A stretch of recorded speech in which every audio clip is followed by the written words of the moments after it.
Naam, shukrani sana kwa kuendelea kubaki nasi na nikukaribishe tena kwenye habari za michezo na burudani kwa sasa, ambapo wadau wa maendeleo hapa nchini wametakiwa kuendelea kushirikiana kwa karibu na serikali katika kuinua vipaji vya makundi ya vijana na kuviendeleza pindi wakiwa wadogo ili waweze kukua navyo, hatua ambayo itasaidia kuwa na taifa lenye vijana wengi wenye ujuzi ambao utageuka kuwa ajira na kupunguza changamoto hiyo ambayo imekuwa ikiumiza vichwa kwa makundi ya vijana wengi.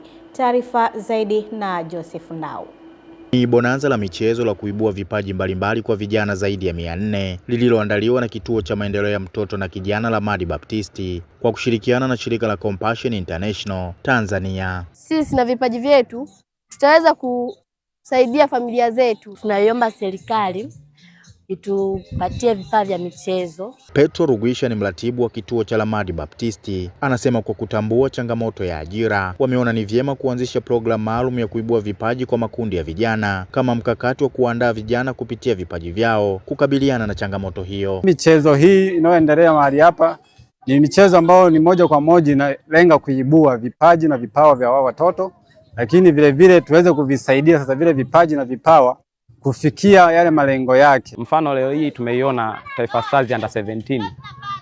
Golikipa alikuwa na Daka. Ni golikipa ambaye katoka katika kituo cha Compassion kilichopo Kigoma.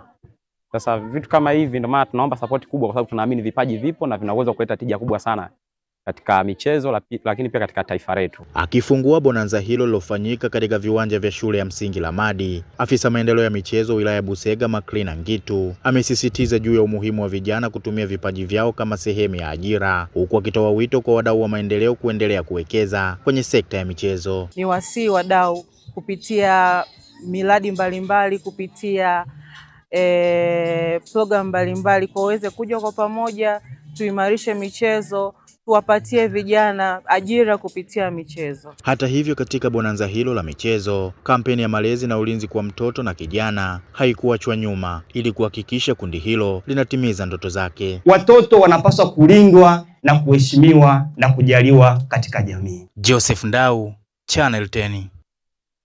Bondia Abdurazaki Hamisi atamba kumchapa mpinzani wake Ibrahim Paul wa Tabata litakalofanyika mnamo Julai 24 mwaka huu katika mapambano ya Dar Boxing Derby jijini Dar es Salaam. Tupate taarifa zaidi. Akizungumza mapema wakati akiwa eneo lake la mazoezi Kimara Saranga, wakati akiendelea na maandalizi yake, amejinasibu kuibuka na ushindi wa kishindo, huku akimtaka mpinzani wake ajiandae kwa kupokea kipigo kwenye pambano hilo. Nimepokea vizuri, kwanza nimepewa muda mrefu sana wa kujiandaa, mpaka sasa hivi nipo namalizia maandalizi. Cha kumshauri, yani akae akifanya mazoezi akijua kabisa sasa hivi sumu haiwezi kuonjwa. Ndugu yangu, nyoka angekuwa mnyonge watu angemfanya kamba. Na mjini kama una kazi, oya kazi unayo. Ndugu yangu hapa Abdurazaki, kama tunafanya kazi nzuri, kwa na imani yani kama kile kitu kitakuwa vizuri. Tumejipanga vizuri na timu yetu. Timu yetu sisi waga hatuna papara. Mechi inapokuja tunaipokea. Na hii ni fursa kwetu. Kutokana hii ndo kazi yetu. Kiufundi tumejipanga vizuri. Nikodem Arajiga, Channel 10. Jeshi la polisi mkoa wa Kusini Unguja limezuia mashindano ya kukimbizana na vyombo vya matairi mawili ikiwemo Vespa na pikipiki yaliyokuwa yafanyike kati ya Unguja Ukuu na Jendele. Hayo yamebainishwa na kamanda wa polisi mkoa wa Kusini Unguja, kamishna msaidizi mwandamizi wa polisi Sakap Daniel Shila wakati akizungumza na waandishi wa habari, ambapo amesema waandaji wa mashindano hayo hawakuwa na kibali na hawakufuata taratibu za usalama barabarani, hali ambayo ingeweza kuhatarisha maisha ya washiriki pamoja na watumiaji wengine wa barabara. Aidha, katika operesheni ya kuwazuia mashindano hayo, polisi waliwakamata watu 17 na kukamata pikipiki 47 pamoja na magari mawili yaliyokuwa yameegeshwa na kufunga barabara ya Unguja Ukuu kuelekea Jendele. Hivi karibuni kumejitokeza tabia kwa makundi ya vijana kutoka katika maeneo mbalimbali ya mji wa Zanzibar kufanya mashindano ya kukimbiza vyombo vya matairi mawili ikiwemo Vespa na pikipiki bila kibali, hali ambayo inaleta kero kwa watumiaji wengine wa barabara. Jeshi la polisi liliingilia kati na lilipofika katika eneo hilo kwa lengo la kudhibiti mkusanyiko huo, kwani mkusanyiko ama mashindano hayo hayakuwa na kibali kutoka mamlaka yoyote na hivyo yalikuwa kinyume cha sheria. Nakemea kwa nguvu vitendo vya vijana kufunga mabarabara, kitendo ambacho wanajua kabisa kwamba kinasimamisha matumizi yote ya barabara na kuathiri watu kijamii, lakini pia kiuchumi. Naam, tukisalia hapo hapo visiwani Zanzibar, Serikali ya Mapinduzi ya Zanzibar imesema itaendelea kuimarisha sekta ya michezo kwa kujenga na kukarabati viwanja vya michezo katika kila wilaya, ikiwa ni sehemu ya juhudi za kuibua na kuendeleza vipaji vya vijana. Taarifa zaidi na Masanja Mabula.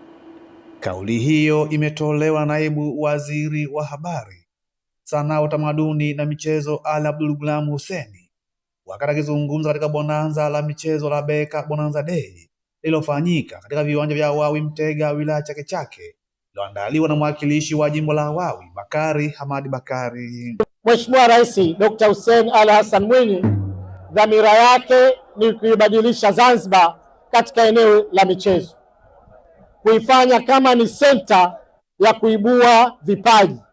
Ndio maana mnaona fedha nyingi zimewekezwa katika ukarabati wa viwanja, katika uboreshaji wa miundombinu ili kuhakikisha vipaji vinacheza katika mazingira mazuri na vinazalishwa ili kuweza kupata ajira ambazo zinatokana katika eneo la michezo. Naye mwakilishi wa jimbo la Wawi Bakari Hamadi Bakari anasema bonanza hilo limeandaliwa kwa lengo la kuwapa vijana fursa ya kuonesha vipaji vyao, kuimarisha mshikamano wa jamii na kuhamasisha ushiriki wa wananchi katika shughuli za michezo. Leo hii tumekusanyika hapa kugawa vifaa vya michezo kwa timu za mpira wa miguu zote zilizopo ndani ya jimbo letu. Kwa nafasi ya michezo akina mama, kwa sababu zamani ilikuwa ni akina baba tu waliokuwa kipaumbele kwa michezo, lakini na sisi tumepewa nafasi hiyo kwa michezo ili kujiona wanawake tunaweza na tuko kipaumbele zaidi. Bonanza iboreke zaidi, yani kucheza mechi zaidi ya 1 2 hapa kwenye mechi, sio mechi moja inaisha, kuna moja inaendelea, nyingine inakuja nyingine, at least inaendelea. Bonanza na kwa nzuri sana kwa sababu limehamasisha. Masanja Mabula, Channel 10, Pemba, Zanzibar. Shukran sana Masanja Mabula. Timu za Jeshi Stars, Tanzania Prisons, Best 6 na Tai zimetawazwa mabingwa wa ligi ya mpira wa wavu mkoa wa Dar es Salaam Dareva kwa msimu wa 2026 katika makundi ya Serie A na Serie B. Baada ya kumalizika kwa ligi hiyo, baadhi ya makocha wameeleza siri ya mafanikio ya timu zao, huku kwa upande wa mgeni rasmi ambaye ni mkurugenzi wa Smart Sports George wa Kuganda akiweka wazi kuwa anaendelea kushirikiana na Dareva katika kuendeleza mchezo wa mpira wa wavu. Nimeona vitu vingi sana, nimeona mechi nzuri, mechi ya Prison ya wanawake na Nyika, kwa kweli ilikuwa mechi ya kuvutia sana. Lakini nimeshukua na mechi ya finali ya Jeshi Star pamoja na Prison. Nimevutiwa kwa kweli, na nasema kwamba kama nilivyoongea awali kwamba ninaahidi kuwa pamoja na Dareva katika mashindano yao yote kwenye wanapohitaji support na mmoja nyingine, tutashirikiana kwa kila hali katika namna, kwa sababu sisi Smart Sports ni wadau wa michezo. Mazoezi ndio leo tufikisha hapa na pia maandalizi, tukishirikiana na wakubwa wetu wametupa support ya kutosha kusababisha vijana kuwa na nguvu na hali. Kwa kikubwa ni mazoezi. Asili ya ushindi ni mazoezi. Tumefanya mazoezi, tumejiandaa vizuri katika mashindano haya. Timu ilijipanga ikafuata maelekezo ya kocha na watu waliojifunza, limetupelekea kuweza kushinda na kuwa mabingwa wa Dareva mwaka 2026. Naam, na kwa upande wa kimataifa michezo sasa tukapate ratiba nzima na matokeo ya kombe la dunia kwa msimulizi wetu. Timu ya taifa ya Brazil imefanikiwa kukata tiketi ya kwenda hatua ya 16 bora ya michuano ya kombe la dunia kwa mwaka 2026 baada ya kuibuka na ushindi wa mabao 2-1 dhidi ya timu ya taifa ya Japan katika mchezo uliokuwa na ushindani mkubwa.